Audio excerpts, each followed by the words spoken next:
Hey guys, welcome to my home office in Simpsonville, South Carolina. But today I want to talk to you about what brought me to chiropractic. And I want to get a little more personal so that you get to know me and get a better handle of who I am as I prepare to start to serve the upstate of South Carolina.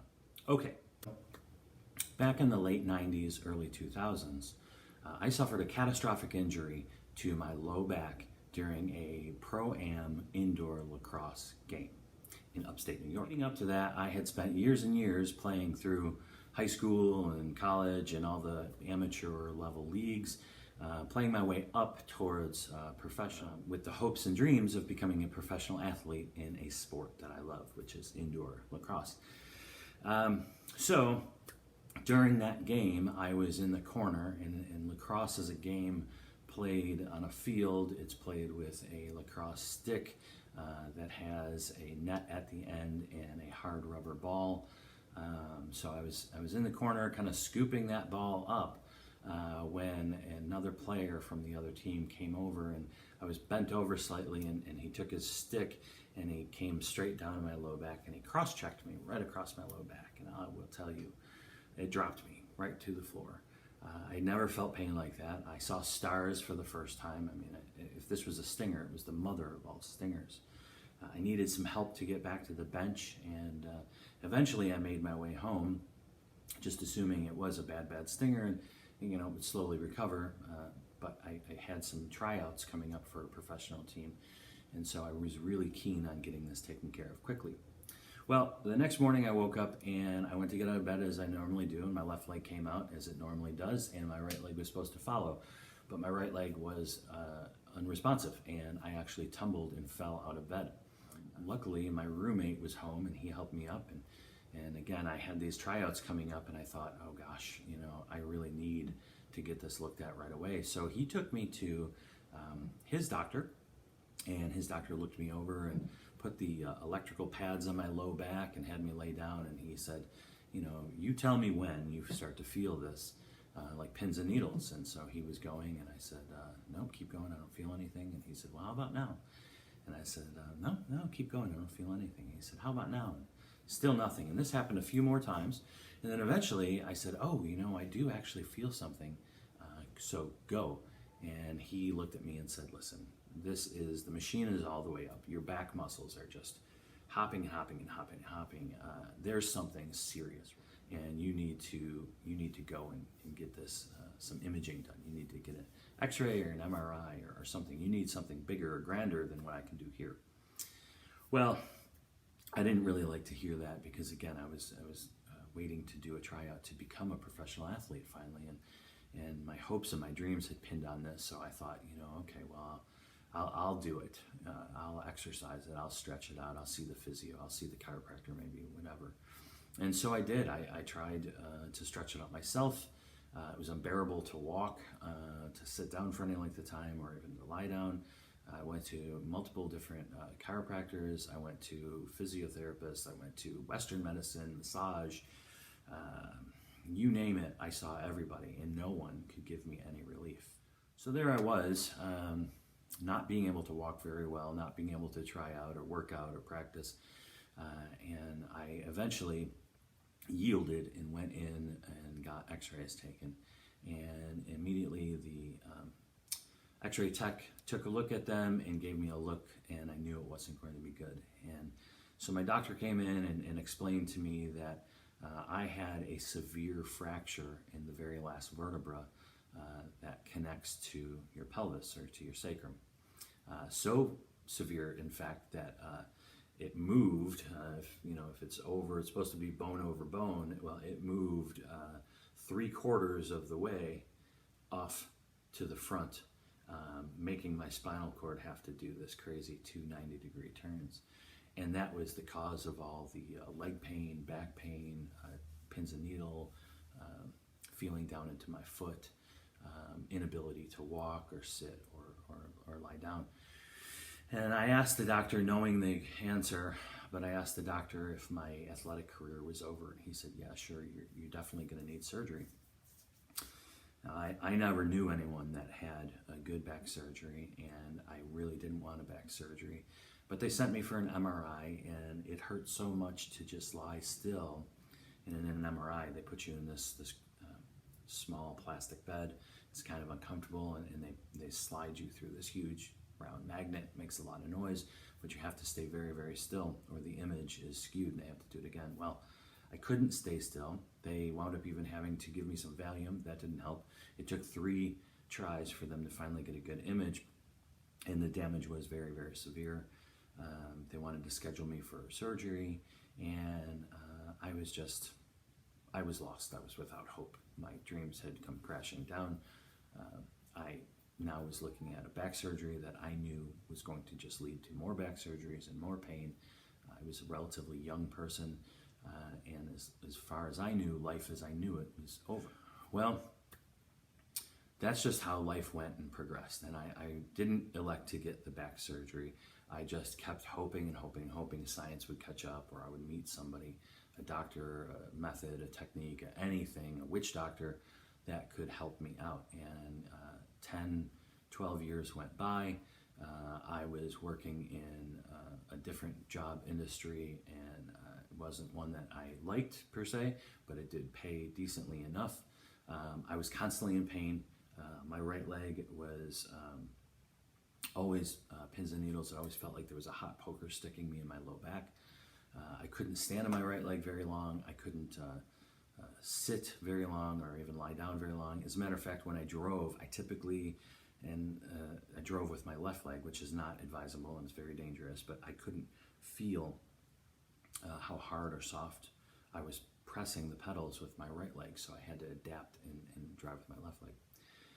Well, that, again, like I said, that misery went on for 10, 12 plus years, and luckily my wife and I had the opportunity to move south from upstate New York. So we moved to Simpsonville, South Carolina, our second home, or our home away from home, and she went back to school, and when we were getting acclimated to living down here, I had to run errands and turn utilities on and whatever. Well, if you don't live in the South, well, red ants are a real thing, and they're a scourge on the South. So I was headed to a pest control place to ask them what I do about red ants. This is the first time I'd ever encountered them, and they're bad. So on my way, I happened to be at a stoplight, and I looked up, and there was this old wooden sign, and it said sports chiropractic. And I thought to myself, okay, well, I tell you what, I'm going to make a deal. If I come back this exact way and I see that exact sign on the way back from wherever I am, I'll stop in, because I do need to do something. I can't just not do anything. I've tried exercise, I've tried chiropractic before, I've tried physio, I've tried massage, I've tried all kinds of things. Nothing is working. Well, as little hope as I had that I would ever be able to be functional again or not live in this severe pain, this 9 out of 9, 10 out of 10 pain every day, something inside me, I couldn't just give up and give in. I just had to keep trying something. So I went to the store. I was educated on how to deal with this new enemy, this formidable enemy, the red ant. And then on the way, I hadn't even thought about that chiropractic sign or anything. I was just driving, listening to music, trying not to, wince in pain too much or have to pull over and stretch out for a little bit, which was an often occurrence if I, was in a car more than an hour. And I came up to a stoplight, and I just happened to look up, and sure enough, there was this sign, this old wooden sign said sports chiropractic.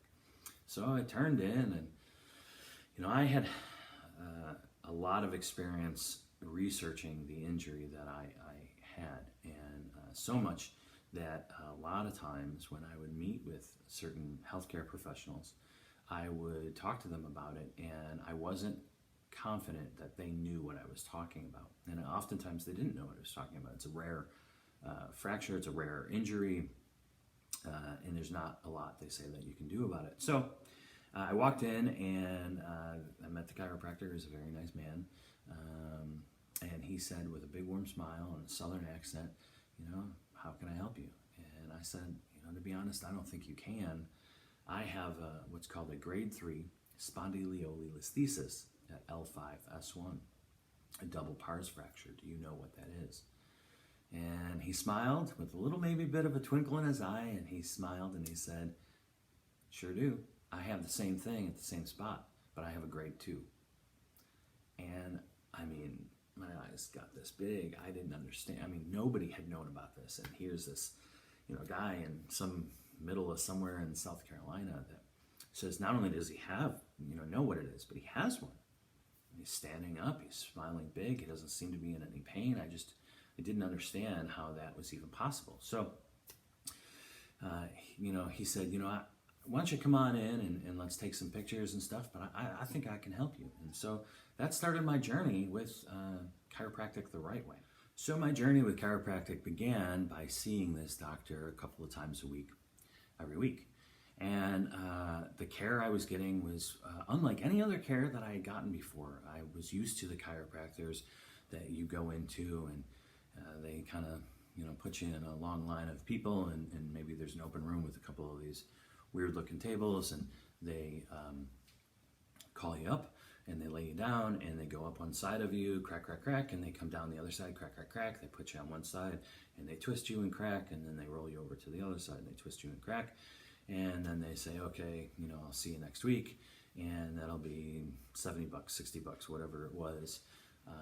And, when you asked, well, how long do you think it'll take for my problems to resolve or even decrease even slightly, they would they never answered that question. They always were like, well, it could take up to a year or 2 years or, it depends, So this chiropractor, he was entirely different. So he was meticulous in his analysis. Like he took x-rays of me first, which was unlike what any other of the chiropractors had done either. No chiropractor had taken x-rays. And when I asked him why he was taking x-rays, he said, very simply, I need to see what's going on in order to find out what your problem is and then figure out a way that we can manage it or even hopefully correct it. But if there is a fracture, there's bones or bones out of place, and it's obviously placing pressure on your nervous system and your spinal cord, and that's where all this pain and suffering is coming from.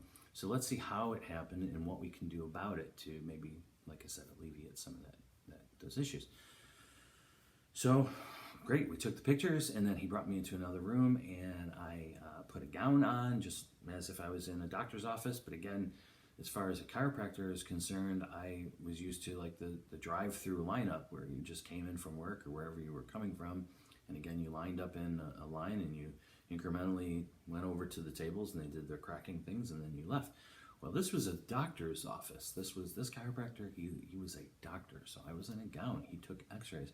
Then he looked at my back and he moved my back around and he moved me into different positions.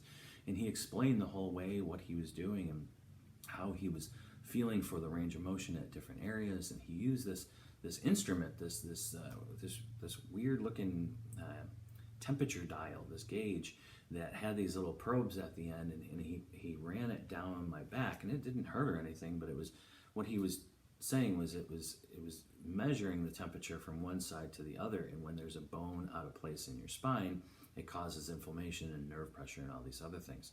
Well, with that comes an additional amount of heat on one side more than the other. So this he said it kind of helped him figure out where the problems were, and he would mark it with a skin pencil thing. And then he would come back and he would move around those areas above and below it, and he would find it. Sure enough, some of those spots I had no idea about hurt like the dickens. So he found all the spots that were really wrong with my spine, and then he had these very specific ways to either put me in a chair or lay me down on a bench, or they had this table that kind of rose up, and I walked up to it, and then it laid down. He did the things. So I was under his care as this very specific chiropractic care, probably, for the first time in my life. And I was feeling better every visit. And about 2 months in, I was in the shower one morning, getting ready for my day. And my wife was already out at school. And I was standing in the shower, and my left leg, so when you can't bear to stand or put weight on one leg because of back pain, it causes your other leg to then compensate and have to be the pillar that you base your life off of. Well, the problem with that is all the muscles are always active and they never rest because it's taking up the weight for the other side, so it's doing double duty, and it aches and aches and aches. So I was in the shower and my left leg was just aching so bad and I just couldn't stand it anymore. And in the shower, it's slippery. I don't like to try to put any weight on my right leg, but I couldn't. I couldn't not do that because of the ache and the pain. So I very carefully shifted my weight to the right leg just for a second, just to give my left leg a second reprieve. And I shifted over to my right, and I came right back, and I made the pain face, and I popped out an eye open, and I thought, that wasn't so bad. So I came and I shifted my weight over again, and this time I stayed here a little bit longer, and I came back to my left, and I thought, it doesn't feel like there's pain, especially not the pain I'm used to. So then I shifted my weight over to my right, and I slowly started to pull the weight off on my left. And in a little while, I had lifted my left leg up, and I was supporting myself just on my right leg, and there was no pain. Now, I hadn't been able to do this in over 12 years, and I was born and raised Catholic, but I had never to this point had a religious experience. I was standing in the shower, a grown man on one leg, crying. I couldn't believe that I didn't have this pain that had always been accompanied with me, and that I had always been told and believed that there was no hope to getting rid of. I would just live with this pain. This pain was a part of me, and it would just continue to get worse and worse and worse. And eventually I would be in a walker, and then eventually a wheelchair, never, walking or running or having any type of life again. But here I was, in the shower of all places, standing on this leg, and I had no pain. So I tried to collect myself, and I reached out and I grabbed my cell phone, and I called my wife at school, and we have a rule that when we're at work or school, we don't call each other unless it's an absolute emergency. So she answered the phone, and she was very hushed. She was in the middle of a lecture, listening to a lecture, and so she just answered, "What?" And I said, "Babe, I'm standing in the shower right now on my right leg with no pain, and I'm not using my left leg." And there was a long silence, and I thought I might have lost her. And I said, "Babe?"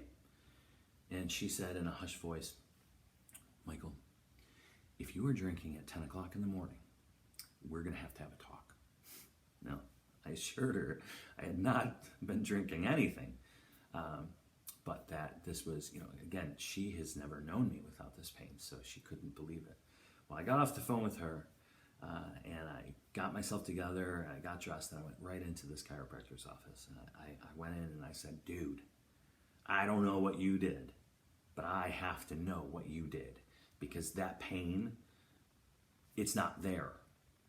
This hasn't happened ever. I didn't think this was ever going to happen." So, as they say in the South, bless his heart, because he took my energy and he was so graceful with me, and he would just explain over and over again. And I would see him with certain patients on certain pieces of equipment, and I would say, "Why did you put her there? Why did you put your hands on him there? What made you, think it was on this side versus that side?" And he just answered the questions as graciously as possible. And we became very, very good friends. And as a matter of fact, he was in a need of having a chiropractic assistant. And I was working from home at that point, so I started to work with him. And he took me right under his wing. He taught me all about chiropractic and what specific chiropractic is. He introduced to me the method of chiropractic that he practiced, which was Gonstead. It's a scientific, evidence-based method. Nothing is left to chance or crystals or hopes or voodoo or anything.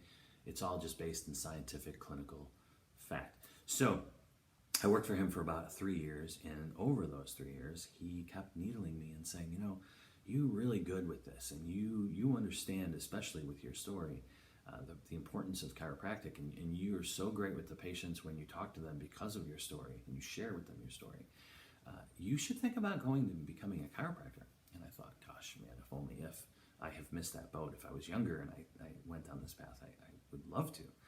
And my wife at the same time was also needling me. And one day she was talking to me over coffee in the morning before she went to school and I went to work.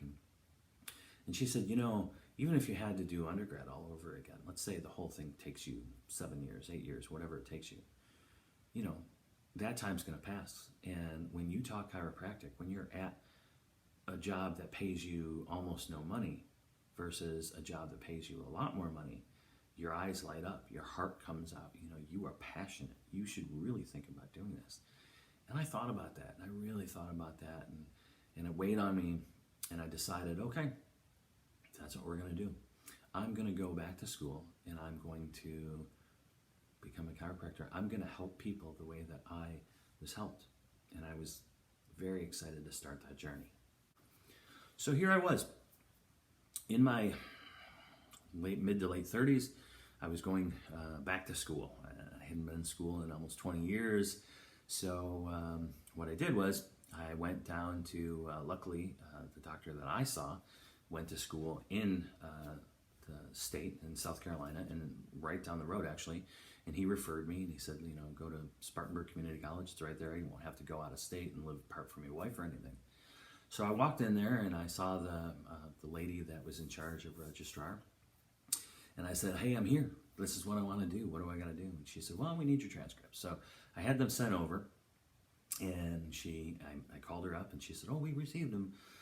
You're going to have to do your undergrad all over again because the college credits you do have really don't apply for what we need, and it's been so long. So I would recommend that you go to a community college, a local community college, and knock those out and then get the requirements, and then come on into our program. And so that's what I did. I went back to school, and I had to do my undergrad all over again, which was something most of the times.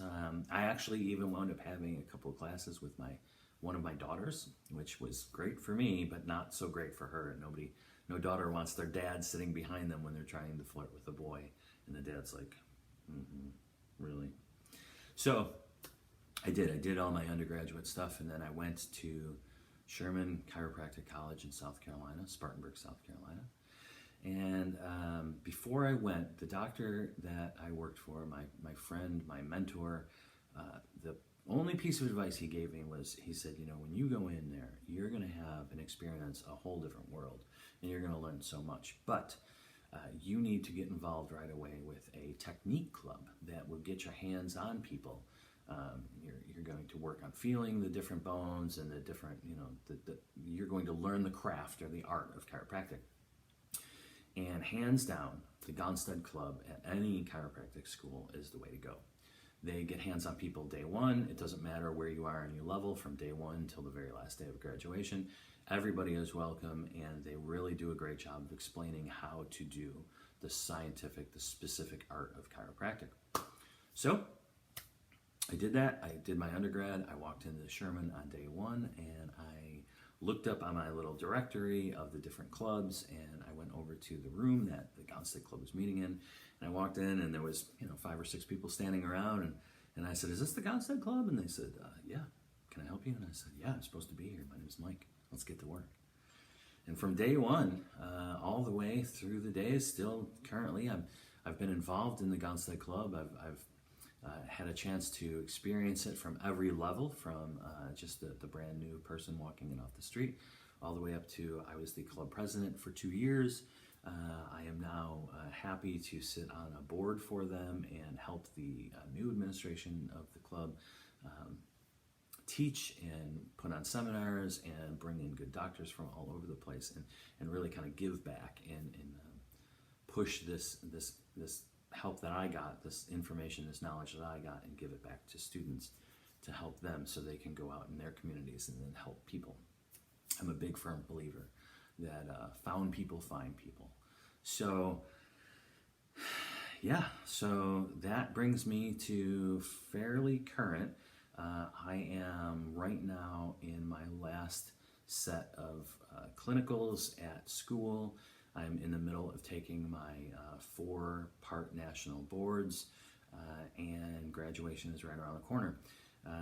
I will be opening a clinic in Simpsonville, South Carolina, in January of 2021, and I can't wait to serve my community. I've been in Simpsonville ever since we moved here about 9 years ago now. I love Simpsonville. It's one of the 5 top growing communities in the country to bring your family to. It's just, if you haven't been to the upstate of South Carolina, it's heaven. There's Greenville and Anderson, and there's Fountain Inn and Malden and Simpsonville, and everything is beautiful. Everyone is so nice to you. The weather is wonderful. The chiropractic care down here, I would like to say, is par none. It's better than anything I've ever experienced anywhere else. So that's me. That's my story. That's how I came to chiropractic. So if you're in pain, if you have been dealing with something for a long time, if you've gone to every doctor you know and could think of or have heard of, and nobody can find anything wrong with you, nobody can help you out in any way, that's what we're here for. You know, we are here for your daily aches and pains, your low back pains, your neck pains, your headaches. But we're also here for your fibromyalgia. We're here for your digestive issues. We're here for neurological deficit.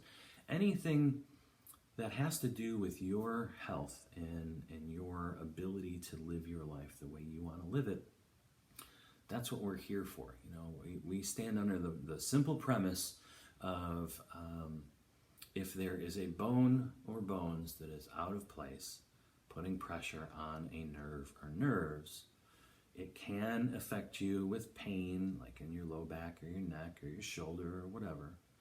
But more importantly than that, every cell, tissue, and organ that nerve goes to is supposed to send messages from the brain and send messages back from the cell, tissue, or organs. And they communicate together to keep us healthy. We are supposed to be healthy. We have the innate ability to heal without invasive drugs or procedures. If you cut yourself and you put a Band-Aid on it and you clean it and you take care of it, it will heal. Well, if you take a piece of steak from the butcher's and you cut it, you can put Neosporin on it, and you can put a Band-Aid on it, and you can put medical superglue on it, and you can pump it full of antibiotics, and you can do all these things to it, but it's never going to heal because it's not live tissue. Well, when we are alive, we have the ability to heal from anything. So the simple premise of chiropractic is, let us remove the nerve pressure. Let us specifically find exactly where the nerve pressure is coming from, why it's coming from there. Let us find the problem. Let us fix the problem. And then we're going to step back and we're going to let your body, your brain, your spinal cord, your innate ability to heal, to take over and go. So I'm going to be really looking forward to coming and kind of sharing a lot of different things with you. My goals with this channel and other things is just to bring you as much content as I can, to help you out as much as I can, and to push it out there. Our company motto, my motto all throughout school and in Gonstead has been Semper in Ministerio, which is Latin for always in service. So I will always try to serve my community as best I can because, again, I believe so strongly that found people find people. And when you finally find a chiropractor that practices specific chiropractic, it's amazing what one adjustment can do for you. Thanks so much, and I look forward to seeing you again.